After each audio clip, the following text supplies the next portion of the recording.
You didn't lose her, you just lost control. Control of the way she used to look at you. Control of how quickly she replied. Control of when and how she showed up in your life. You called it heartbreak, but it wasn't. It was withdrawal from a drug you didn't know you were addicted to. Her attention, her availability, her emotional gravity orbiting around you, making you feel important, certain, chosen, and when that orbit broke, so did your illusion. Not of love, but of power. Because most men don't crave affection. They crave influence. The ability to affect her mood, to trigger her smile, to know that she still thinks of them before she sleeps. And when that influence fades, they don't mourn connection, they mourn control. But stoic men, they see through that. They don't confuse closeness with ownership. They don't mistake consistency for permanence. They know if your peace depends on how much space you take up in someone else's mind, you were never peaceful to begin with. So no, you didn't lose her. You lost the mirror you used to measure your worth. And maybe that's exactly what needed to happen. Because now you get to find out who you are when no one is reflecting you back. And if you can sit with that, then you never really lost anything at all. You told yourself you lost her, that she slipped away, that one day she was yours and the next she was gone. You replayed the messages, the long pauses, the shift in tone, and you named it loss. But let's be honest, you didn't lose her, you lost control. The control you thought you had over how she felt, over when she showed up, over the energy she gave back. You didn't grieve the connection, you grieved the influence. Because deep down you had grown used to knowing what to expect. A reply, a smile, a pull toward you when you leaned in.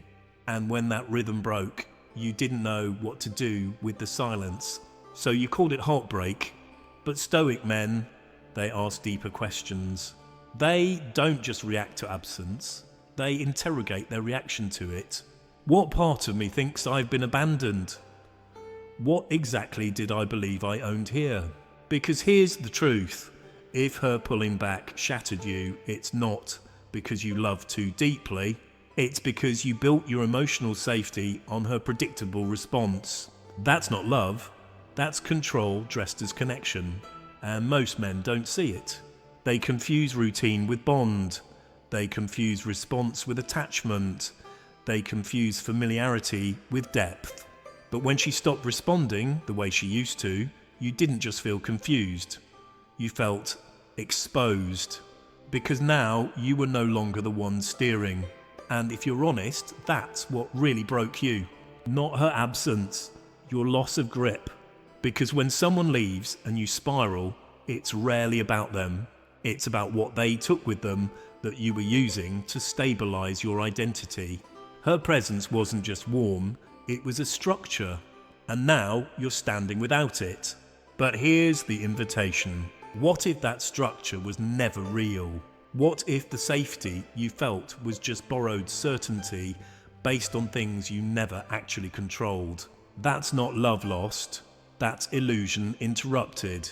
And stoic men don't grieve illusions. They learn from them. Because once you realize you never really owned the rhythm, you stop trying to replay the song. You stand still. You breathe. And you begin to build the kind of self-worth that doesn't vanish when someone else shifts tempo.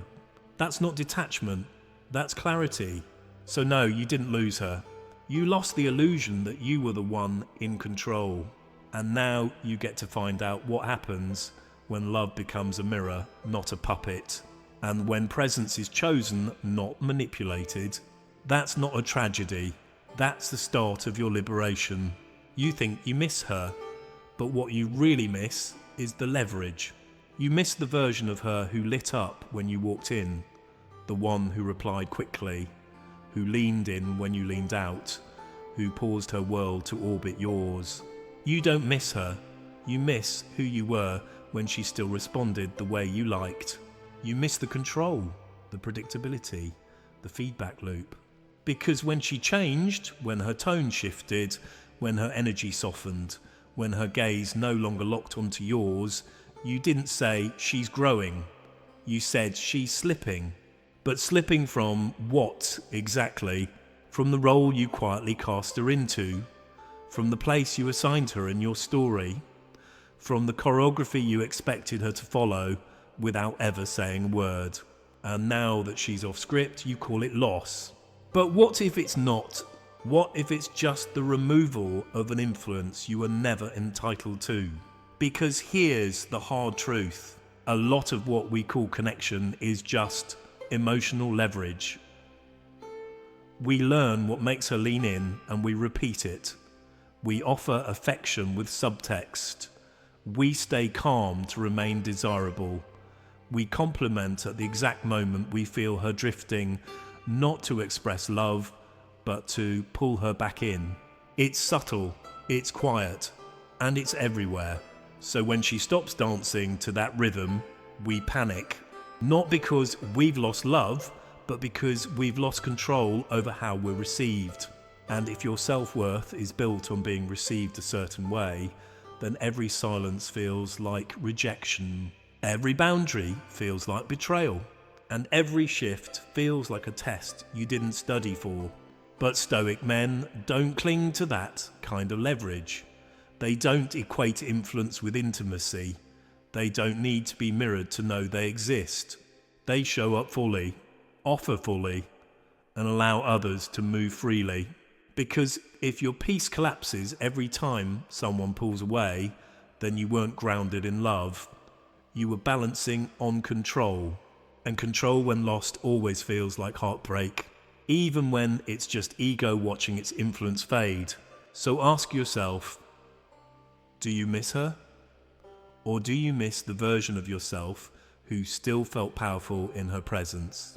Because if it's the second, then this isn't grief, it's withdrawal. And that's the start of a very different kind of healing. You told yourself it was love. You remembered all the kind things you did, all the patience, all the effort, all the times you showed up.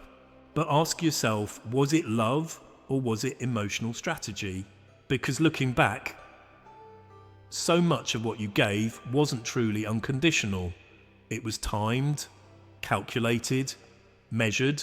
You didn't say what you felt, you said what you knew would keep her close. You didn't compliment her to express appreciation.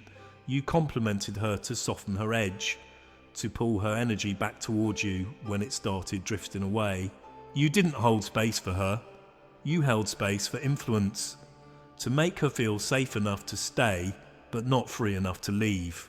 It wasn't manipulation in the obvious sense, but it was control dressed up as care. You used emotion as leverage, and when she pulled away, you didn't feel hurt.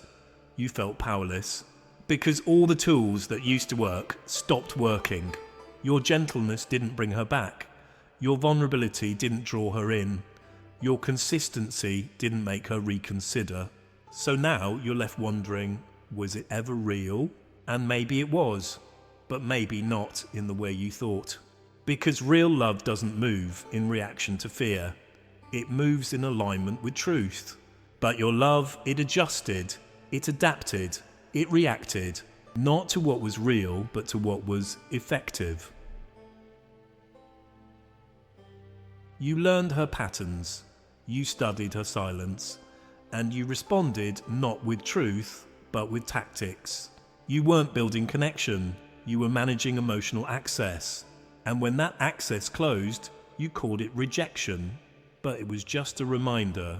She was never yours to manage. A stoic man knows this. He doesn't confuse emotional intelligence with emotional control. He listens deeply, but doesn't leverage what he hears. He loves fully, but doesn't bend his truth just to keep someone close. Because when love becomes a system of emotional micro-adjustments, you stop relating, you start performing. And performance is exhausting. It turns connection into calculation. It turns presence into pressure. So ask yourself, were you loving her or were you managing her emotional proximity? Because if every time she pulled away, you adjusted your tone, your timing, your attention, you weren't loving. You were negotiating. And real love, it doesn't negotiate its truth. It shows up, it speaks clearly, and it lets the other person choose freely, not out of guilt, not out of manipulation, not out of obligation, but out of resonance. And if they don't choose to stay, you don't collapse, you don't calculate, you breathe, you release. Because when your love no longer depends on how well it works, that's when it becomes real. There's something every man needs to learn, and the sooner the better. Breakup, but influence isn't intimacy. Just because she listened doesn't mean she felt close. Just because you knew how to make her laugh doesn't mean she felt safe. Just because you knew when to text, what to say, how to show up, doesn't mean she felt seen. What you had was influence. And yes, that can look and feel like love. It mimics connection.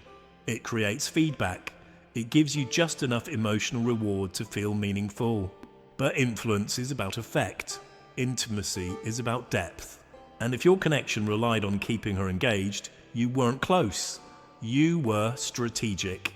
It's a bitter truth, but necessary. Because influence can be lost overnight. One decision, one shift in energy, one change in her priorities, and the dynamic you mastered is gone. And when that happens, you don't just feel grief, you feel powerless. Because your worth was tied to your effect on her, not to your truth with her. And when effect disappears, you think the bond is broken. But maybe the bond was never there. Maybe it was just rhythm, a pattern, a routine of emotional responses that you interpreted as connection. But here's the test. Breakup. Can your truth remain even when your influence fades?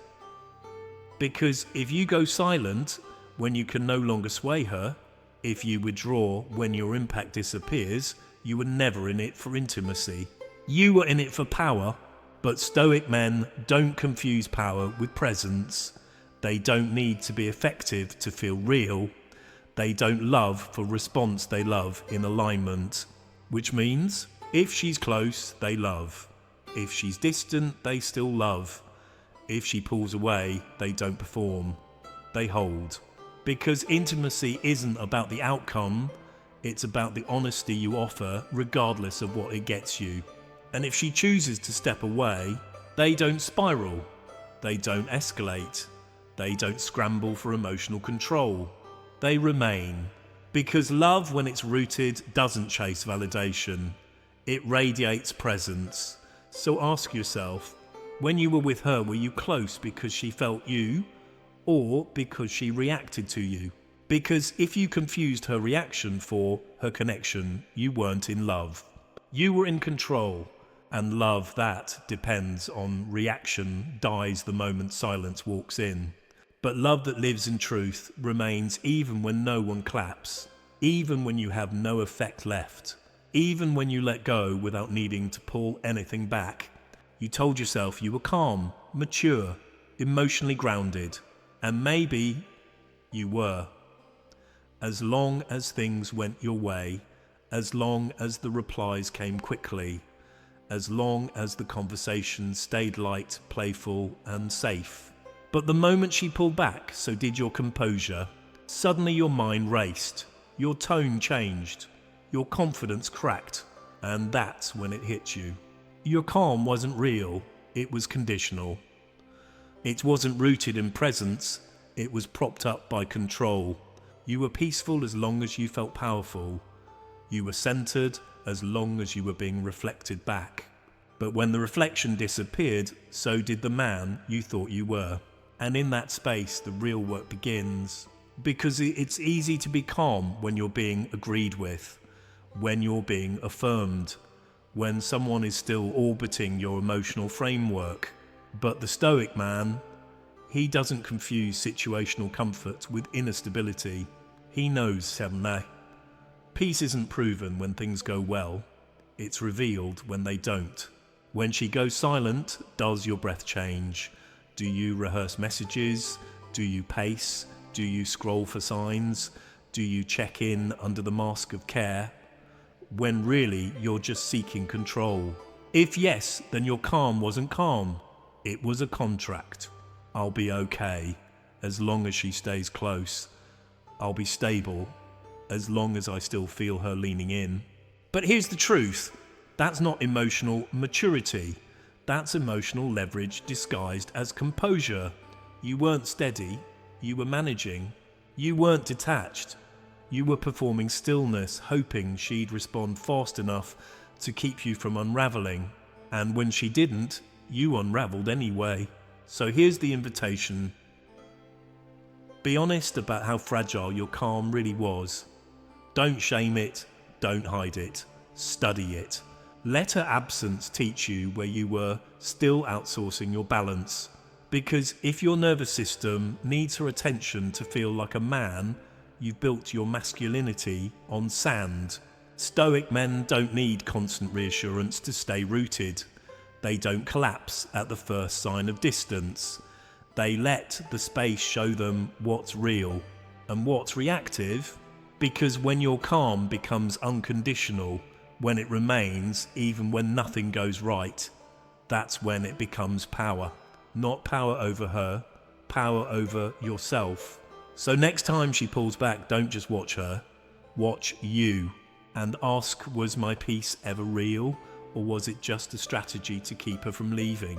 You won't admit it out loud, but you wrote a script for her, in your mind, without telling her.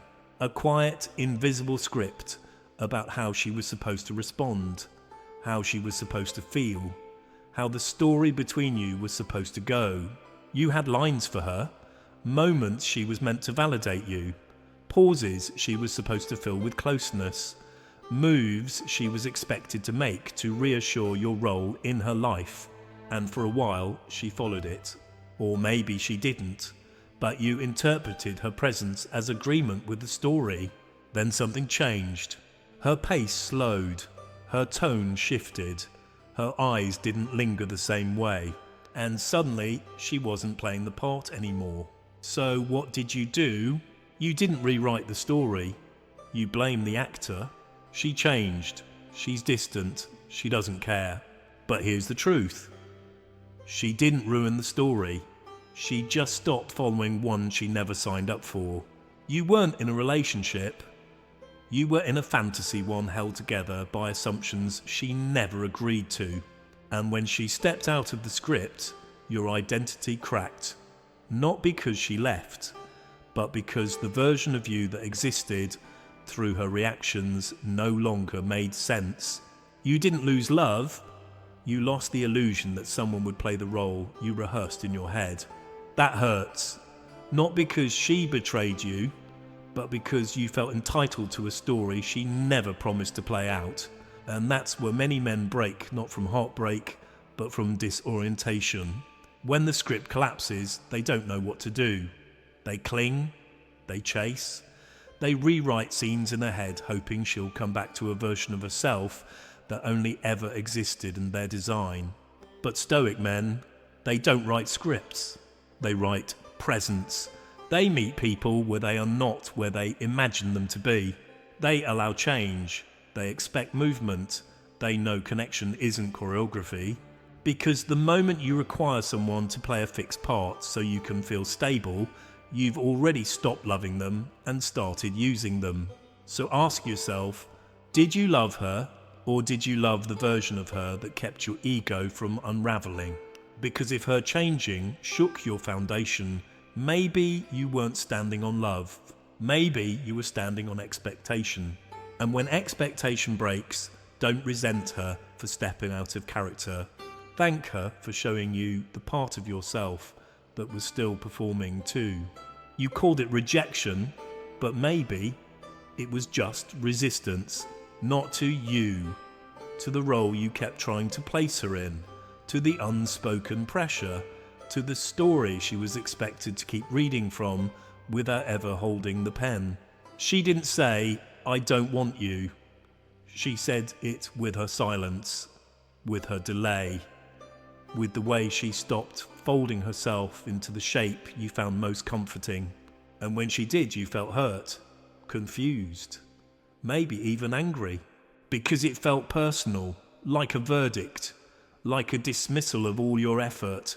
But what if it wasn't about the effort? What if it was about the unspoken expectation beneath it? Because here's what most men never realize. You can make someone feel trapped even while being gentle, even while being generous, even while calling it love. Control isn't always loud. Sometimes it's subtle. It's, I'll hold space for you as long as you behave predictably. It's, I love who you are as long as who you are doesn't change. It's, I'm here for you as long as you keep orbiting me. And the moment she stepped out of that orbit, you felt rejected. But she wasn't pushing you away.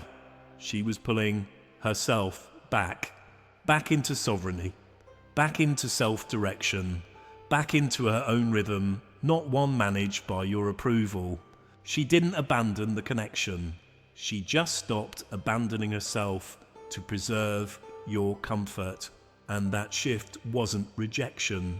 It was resistance, a quiet rebellion against emotional performance, against being shaped by your needs, against being loved only when she was easy to manage.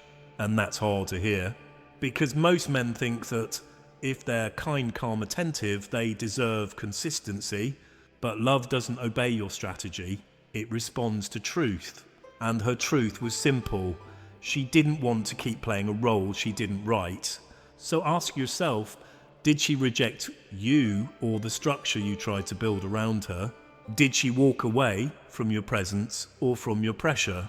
Because a woman choosing herself isn't a threat. It's a boundary. And boundaries only feel like rejection when you were never okay with people having a choice. Stoic men understand this. They don't make someone's autonomy about their ego. They don't personalize resistance, they honor it.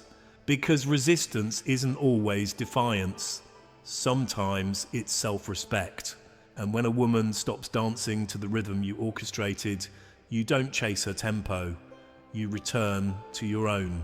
And you let her go, not as punishment, but as permission. It's toy. To be exactly who she is, even if it's not who you hoped she'd remain. You thought she would stay the same. That the version of her you fell for would remain unchanged, uninterrupted, unshaken. You thought that because she once leaned in, she always would. That because she once responded, she always should. But people don't stay still. They evolve. They shift. They move. And when she did, you called it inconsistency. You called it coldness. You called it loss. But a stoic man, he doesn't call it any of those things. Because a stoic man expects movement, not because he's pessimistic, but because he's prepared. He understands that every human being is on a personal timeline, a rhythm, a path that may align with his for a season, but not forever. And so when someone changes, he doesn't panic. He doesn't cling. He doesn't demand the old version back. He lets go of the fantasy that connection must mean permanence. Because he didn't love her to keep her. He loved her to meet her. And once you understand that you stop needing people to stay to feel steady, you become steady in the face of their shift. Most men crumble when a woman they love begins to change. They accuse, they beg, they overanalyze, but all they're really saying is, I didn't plan for this. I needed you to stay exactly where I left you emotionally. I needed the version of you that made me feel like a man. But growth doesn't ask permission. It doesn't check in with your expectations. It arrives and it alters things. And when it does, stoic men adapt. They don't mourn who she used to be. They meet who she is now. And if there's no longer resonance, they release. Not because they don't care, but because they've done the internal work to accept reality without rewriting it. And that's the difference. Fragile masculinity depends on everything outside remaining predictable.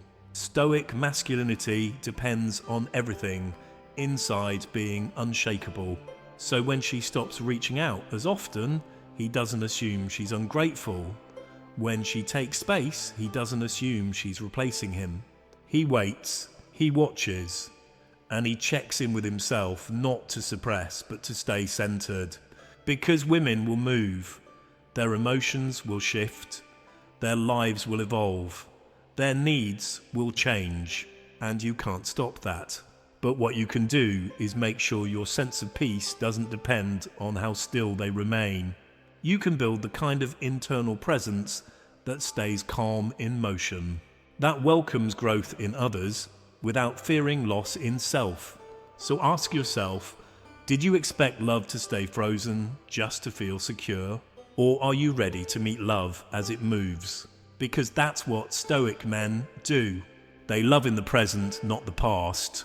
They stay open to change, but anchored in principle. And when love begins to shift, they don't chase it. They honor it. Even when it leaves, you didn't just miss her. You missed the version of yourself you felt when she was around. The man she made you feel like. The way your words landed. The way her eyes responded. The way her presence gave you a sense of clarity, of confidence, of identity. But here's the truth. You weren't seeing yourself. You were seeing your reflection in her attention. You built your self-worth through her responses. And when they changed, so did your sense of who you were. That's not connection, that's dependency. Because when you constantly need to be mirrored to feel real, you're not rooted in presence. You're floating in perception. And when perception shifts, you drown. This is where most men stay stuck. They don't miss the woman, they miss the mirror. They miss the reflection that helped them avoid looking inward. Because looking inward, that's where the work is. That's where the truth waits. That's where the silence doesn't echo, it confronts. And the moment you stop needing someone else to validate your worth, you begin building something no one can take. Stoic men don't live through reflection. They live through alignment. They don't need someone to admire them to feel admirable. They don't need someone to respond to feel present. They know who they are, even when no one's looking. Especially when no one's looking. And that's what letting go is really about. Not just letting go of the person, but of the version of yourself you depended on them to maintain. Because true growth isn't about replacing her. It's about replacing the need to be reflected. It's sitting in stillness and meeting the man who shows up when there's no one left to impress, no one left to mirror, no one left to affirm. Just you and whatever's left of you once the performance ends. That's where you begin again. So ask yourself, did she abandon you? Or did she simply stop holding up the mirror you built your worth in?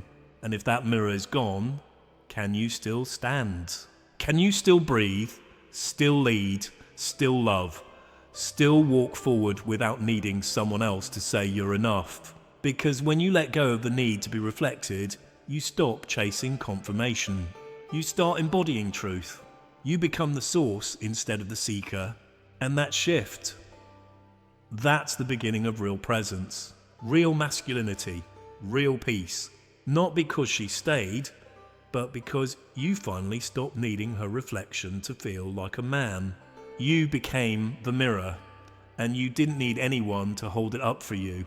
She walked away, and your first thought was, I must have done something wrong. That's the default, isn't it? If she leaves, you failed. If she stops choosing you, you weren't enough. If she disconnects, you did something to deserve it. But pause, breathe. What if her leaving wasn't about your worth, but about her alignment? What if it wasn't about failure, but about freedom, hers, and maybe eventually yours? Because here's a deeper truth. It's true, not every ending is evidence that you lack something. Sometimes it's just proof that the rhythm between two people no longer matched. And when rhythms drift, no one's to blame. She didn't leave because you weren't good enough. She left because staying would have meant betraying her truth. And that's not failure. That's friction. That's divergence. That's life. But most men don't see it that way. We internalize everything. We make her decision a referendum on our identity. She got bored. She found someone better. She finally saw the real me and walked. But what if she saw the real you and still respected it, but knew she had to go anyway? What if this isn't about rejection, but redirection? You weren't meant to be her forever. You were meant to be her mirror, her chapter, her turning point. And she was meant to be yours. But chapters end, even the beautiful ones, even the ones that felt like home. Stoic men understand this. They don't tie their self-worth to whether someone stays. They don't base their masculinity on being chosen. They know. Being left doesn't mean you were lacking. It just means you weren't aligned anymore. An alignment is not a character flaw, it's a compass. So let her walk, not out of bitterness, but out of respect. For her timing, for your truth, for the fact that loving someone doesn't require them to remain, and staying doesn't always equal success. Sometimes letting go without collapsing, that's the real strength. So ask yourself, are you grieving her absence, or your assumption that her presence validated you? Because when you stop using relationships to measure your worth, you stop breaking every time someone leaves. And instead of asking, what did I do wrong? You begin asking, what can I now do right with myself? That's not failure, that's freedom. And it begins the moment you stop believing that her departure means you weren't enough. Sometimes it just means you were complete for the role you were meant to play. And now you pass the story back to her and start writing your own. You said you loved her, but really, you were watching her tone, her replies, her frequency, her warmth, her distance. You tracked her shifts like weather, and every change in her expression made you question yourself. If she was sweet, you felt secure. If she was distant, you felt defective. Her energy became your mirror. Her behavior became your barometer. Her presence became your proof. But here's the truth. You weren't loving her. You were measuring yourself through her. Every smile felt like permission. Every silence felt like punishment. And in that dynamic, you weren't connecting, you were monitoring. Trying to stay calibrated to avoid being left. Trying to behave just right to stay chosen. But love isn't something you should have to earn with performance and worth.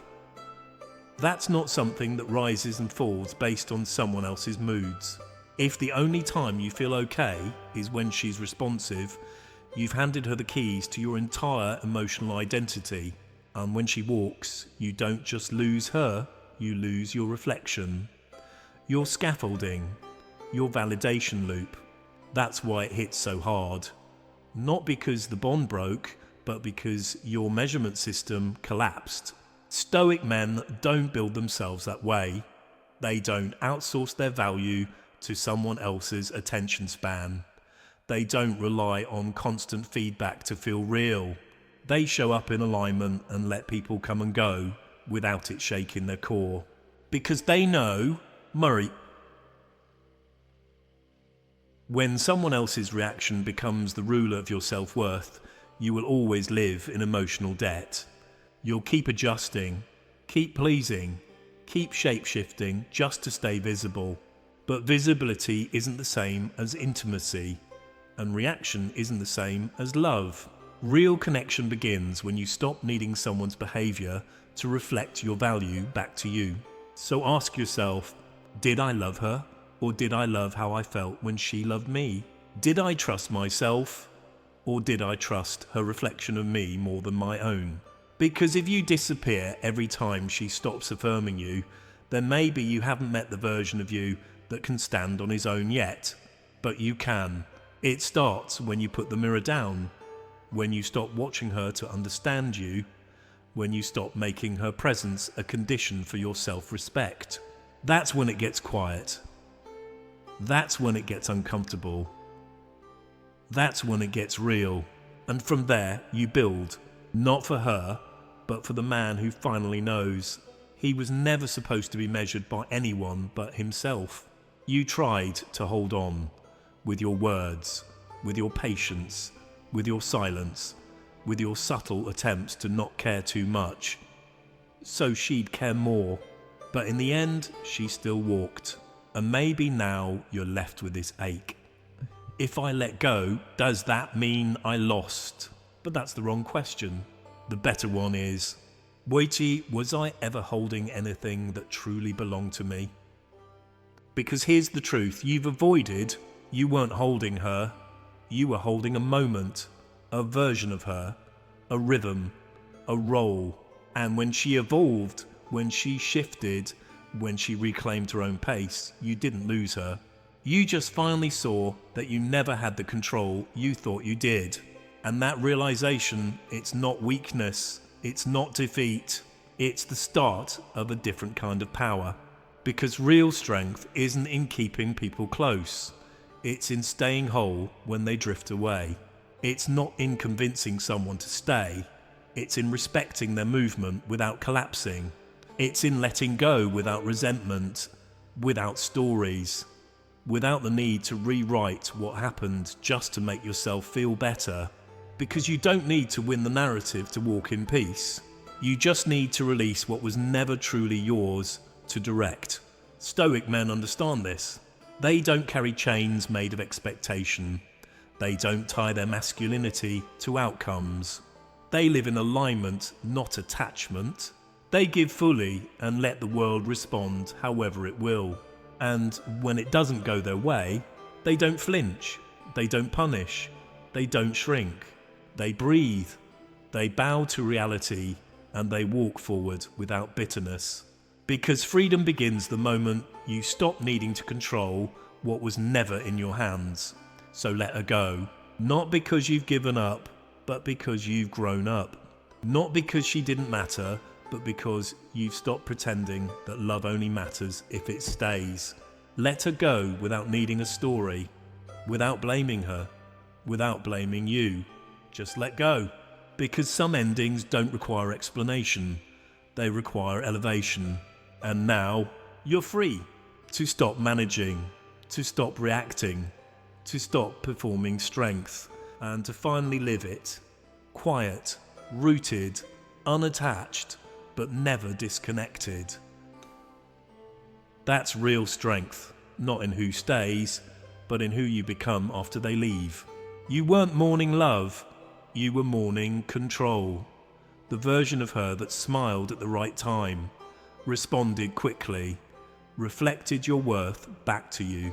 But when she changed, what really fell apart was your ability to stay regulated without her validation. That's the gift, not to keep her, but to meet yourself in the space she left behind, and finally learn how to stand unmirrored.